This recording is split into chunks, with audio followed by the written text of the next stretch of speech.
Hello, everyone, and welcome to Greek Wine Club's Sip Clip session. I'm your host, Foti and with me, my co-host and good friend, Ari Kalos. What's up, Foti? How are you? Good, and yourself? I'm pretty good. Always excited for the Greek Sip Clips because I get nice Greek wine in the mail and I get to open it up and enjoy it and learn something new. Excellent. Well, that's the purpose of our segments is to obviously educate our audience and also to enlighten, give some great tips, so that way you can appreciate the wine or the wines and enjoy them a lot better with our advice. Yes, but, I always do because, again, I believe that there's a lot of psychology with wine. Correct me if I'm wrong, but when I sip a glass of wine that I know nothing about, never heard anything about it, just take a sip, I'll enjoy it, maybe I won't. But if I do a sip clip, for example, or we have a webinar and I'm drinking a wine, the wine is always better, always. There's some definitely truth to what you're just saying, because I, through trial and error with a lot of our educational sessions, pre-COVID, when we were doing actual events and seminars, we're true believers that the chemistry and the energy when you're in an environment and you're kind of creating the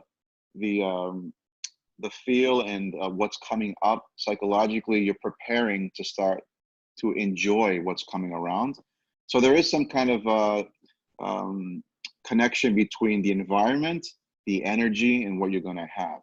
And often enough, I use the example where, not to cut you off real quickly, a lot of our guests over the years have come to a lot of our sessions where there's a high percentage of individuals who do not like something in particular. Mm-hmm. And when we're featuring that specific or type of wine that they do not enjoy, a high percentage, and I'm going to be very modest here, at least 8 to 9 out of 10 folks who tell us in the beginning that they don't enjoy something, by the end of the session, they actually change their opinion. Yeah, absolutely. Right? And so, you know, something a little more extreme on that tip is, have you ever been like in like a winery on Santorini and people are like, oh, this is filth, I can't drink this. Like, you'll never hear that. No, to your point, yes. When you're in that element, everything feels and tastes better. But once you take yourself out of the element, things are cold. So, you know, you can tell, like even at wine tastings where some of the more generic, very cookie cutter approaches to tasting wines, whether they're, you know, at a wine shop where there's a table set up and there's a bunch of wines open and there's like these little sampling cups and, you know, someone's there pouring samples for you with some tasting notes and you're just sipping. Usually, I don't feel that that's the best approach to getting to understand and appreciate a wine, even though it's a lot better to get a sample before you purchase something, so you have a little bit of, but even that environment isn't always the best either, in my opinion. But at least here with our segments, we really want you to get to know what you're about to experience and give you some history, fun facts, some of our own personal tips and perspectives on the wine, and then we taste together. And we often enough find that most folks do appreciate the whole journey from history, information, tips, and sipping together, and then that kind of changes their opinion about something that was negative before, or if they never had it before, it's a blank slate. So it's a great introduction to wines that that people are curious about. Yeah, and you know, you explain things very well. You have a nice, easygoing voice, and I think thank you. The fact that we're doing Greek wines, that should just put you in a mood and an atmosphere of nice, like thoughts and memories. So yeah, I'm looking. I mean, even your background should already set the mood for how things are going to taste. I mean, I mean, that alone is like, you know, you pour me anything and it's going to be good for me. And then one last little tiny piece of information. When we did pre-COVID physical Events. tasting and events, like you and I always will have fun, we'll joke around, we'll laugh, we'll get the people like kind of up and at it. And in any event I've ever done with you, I've never seen like a upset like taster. Right. I mean, and don't get me wrong, and I think we've handled it pretty well, but we do occasionally get, you know, the individual or individuals that are very particular Yeah. and you know, are very, very have a tough shell to break when it comes to you know, offering or suggesting. But we always find a way that by the end of any event, that person that's so difficult to turn on ends up actually changing their mind towards the end, and they Absolutely. become Yeah. followers, lovers of what we do, and so forth. But in any event, so our segments here are basically to explore the different regions of Greece's wine culture. And you know, even today, even though Greece has had its ups and downs over the years and decades, you know, Greece is still a relatively small producing market. It's a small country relative to other countries that produce wine. Yeah. Even though historically it's recorded, you know, Greeks have been producing wine for thousands of years, you know, because of its, you know, rich history of exploring and a lot of the, you know, different explorers and the empires that were created over the centuries and through history. You know, as merchants, you know, Greeks brought with them, you know, not just their culture, but they brought some of their, you know, agriculture. They brought fruits and vegetables that they traveled with. They brought their wines with them, and so on. So long story short, you know, Greeks have planted their seeds in different parts of the world. Oh yeah. But over the years, you know, things have changed. And I'm not sure if you know this, but in the U.S., back in the 60s and as late as the late 50s, early 60s, Greek wines had a moment. They actually were in the top tier of imported wines into the U.S. Oh, I'm sorry, exported wines into the U.S. Because at the time there was, you know, a growing population of Greek immigrants coming over. mm-hmm. You know, they were settling, and there was a big demand because of that generation to consume Greek wines. So there was a very popular brand at the time called the Herr Klaus, which most folks might still remember, but it was a brand in the US back in the 60s and 70s. And then they came up with this line called Domestica White and Red, and Retsina were the three SKUs of Greek wines that were actually, believe it or not, in almost every major retail outlet in 50 states in the US. What? Every state had a distributor, because of the import at the time, that placed a Herr Klaus's line in every state. You're saying like Alabama and Mississippi?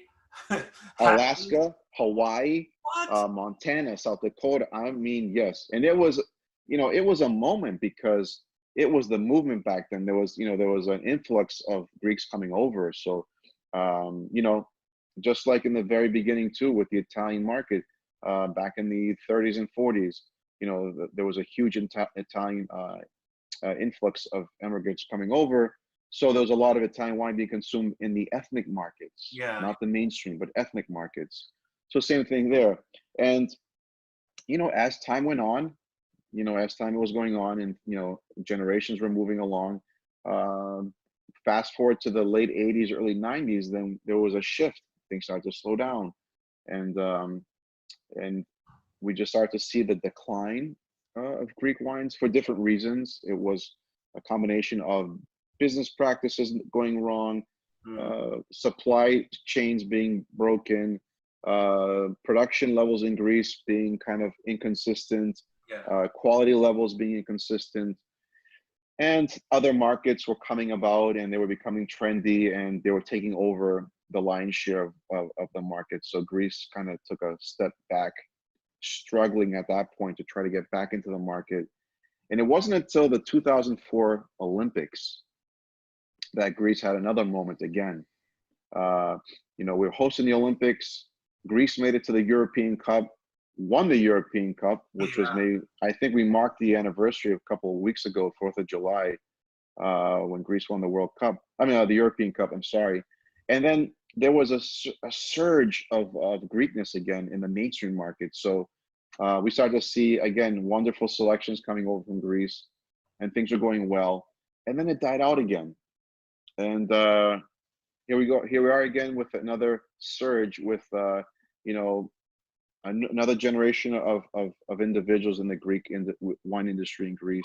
I think our Greek sip clips are going to be the next resurgence for Greece. That's what we're aiming. So we want all of our audience to continue to tune into our segments so that you can learn and understand that Greece has such a wonderful wine culture, and it's so special and unique because you can't find these productions anywhere in the world. Like, for example, the varieties that grow in Greece only can grow well in Greece.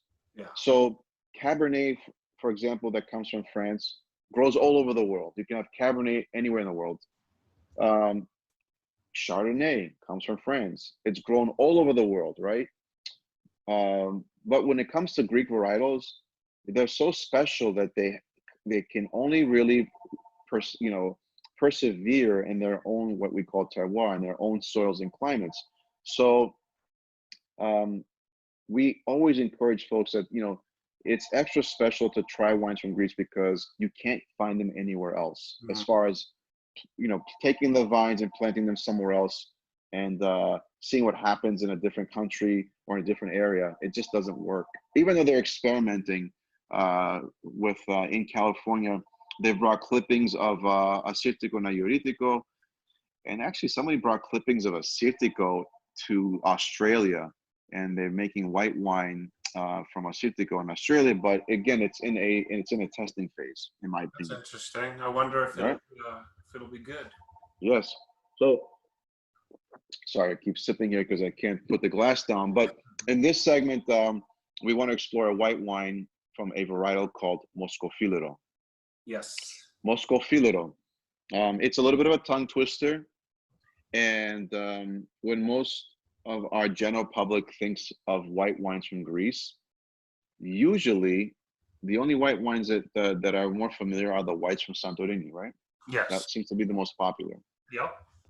But outside of Santorini, there's a cluster of different varieties of white wine, of white grapes that grow all over Greece. So we're gonna choose to travel to the Peloponese or Peloponnesos area in a region called Mantinia. And for those of us that kind of want to know where is Mantinia in Peloponnesos, it's basically it starts where Tripoli is. So for those of you that are listening, that are familiar with Tripoli, it's the north, sort of the central east part of Peloponnesos where Tripoli is, and Mantinia happens to be there as the main region. And in this region of Mantinia, the local variety that grows there is Moschofilero. Moschofilero is a grape that translates to a dry floral muscat, but it's a very unique grape. It's a white grape, but it has gray skins. So it almost has like a little bit of a pinkish hue to the color of the grape. Yeah. If you were ever to travel to these vineyards in Mantinia. Have you been to Tripoli before? I have, yes. You have. So sort of like, in the foothills of the mountains where it's based out of, or it's surrounded by, very dry, hot summers, very dry and hot, and very cool to slightly cold evenings, right? So it's ideal for grape growing where you've got plenty of sunshine, it's dry, and then at nighttime, the grapes get cooled off by the sudden temperature change. So that ecosystem there is relatively very ideal for the conditions of a grape growing in a very healthy manner. Yeah. So Moschofilero is the common variety that grows there, that produces a very crisp, acidic white wine that has plenty of flavor. And the one that we're going to be featuring in our sip clip is from one of our friends and one of the most respected winemakers, in my opinion. His name is Yiannis Tselepos, and this is from his property, Domain Tselepos, and this is his production from Mantinia, 100% Moschofilero. So if you notice on the label, my label happens to be a little wet because the refrigerator was a little too cold, is that on the label, it says Mantinia. When it says Mantinia, that means this is an appellation wine. So Mantinia is the appellation. So by law, in order to put Mantinia on your label, your wine has to be produced by 100% Moschofilero. Interesting. All right. So why don't we pour a glass, Ari, and let's start sipping together.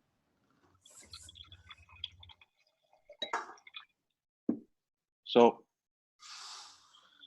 I'm not sure if it does justice here in our video segment, but if you pour a glass of this white wine, it's typically crystal clear, but depending on where you position it to the lighting, there's a slight hue of like a slither of pink in there, or gray. I'm not sure if you can pick that up, but it's often enough not noticed. But if you really pay attention, Yeah, you can see something with the color, but right? not in that detail.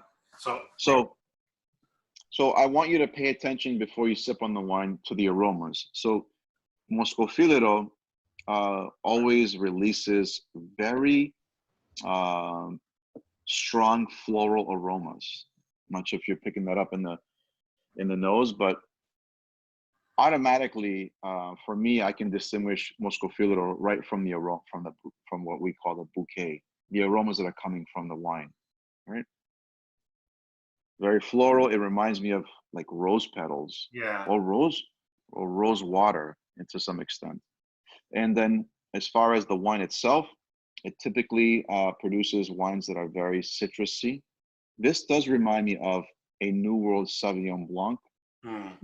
And when I say New World, I mean like there's Old World Sauvignon Blanc would basically mean French Sauvignon Blanc. Yeah. New World means anything outside of France. So South Africa, California, not so much New Zealand, because New Zealand is very unique when they produce their Sauvignon Blancs, but it's, to me, almost a New World in style because it's very flavorful. Let's take a sip. Cheers.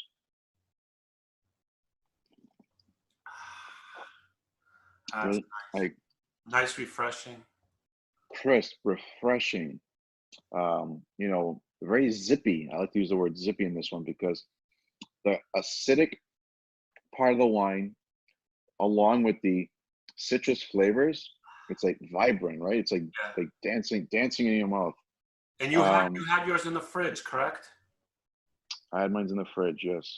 Like just a full-on refrigeration, not a chiller.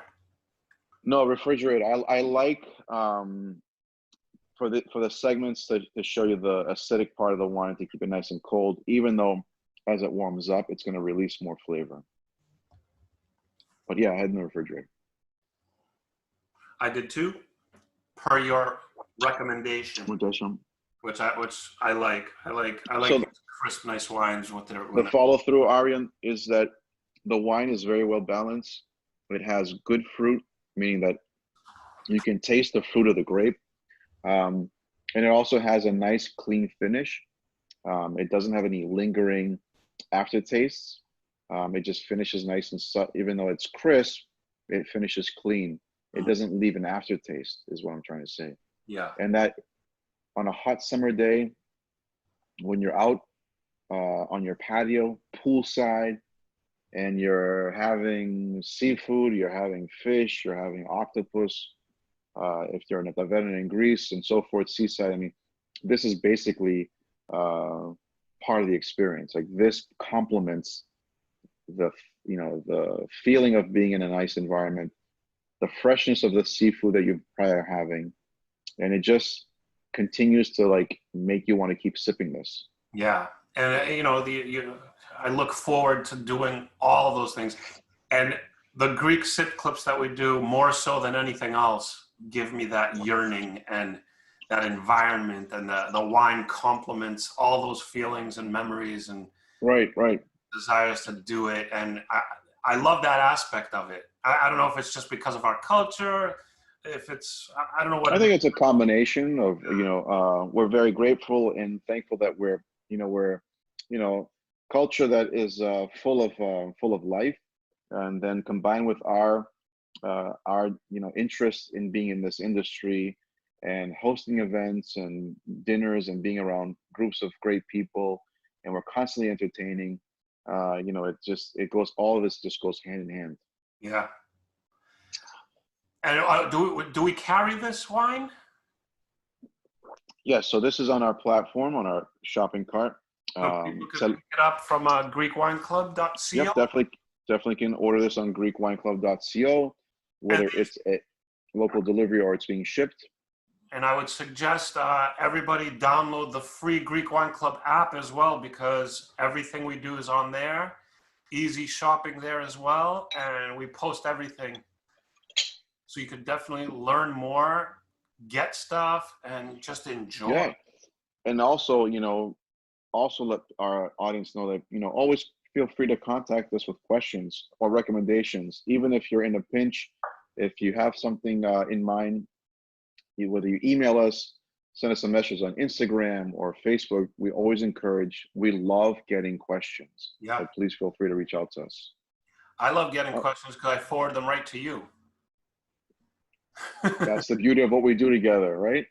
But there you have it, Ari. So Moschofilero was the featured variety here on our sip clip. We highly recommend it now that it's deep into the summer. It's a great white wine selection. We highly encourage those who haven't tried it to definitely pick up a bottle. We are, in my opinion, I'm confident that you won't be disappointed. Awesome. All right. Excellent, Ari. Yasu. Cheers. And stay tuned for our next clip. Yes. We'll see you next time. Thank you.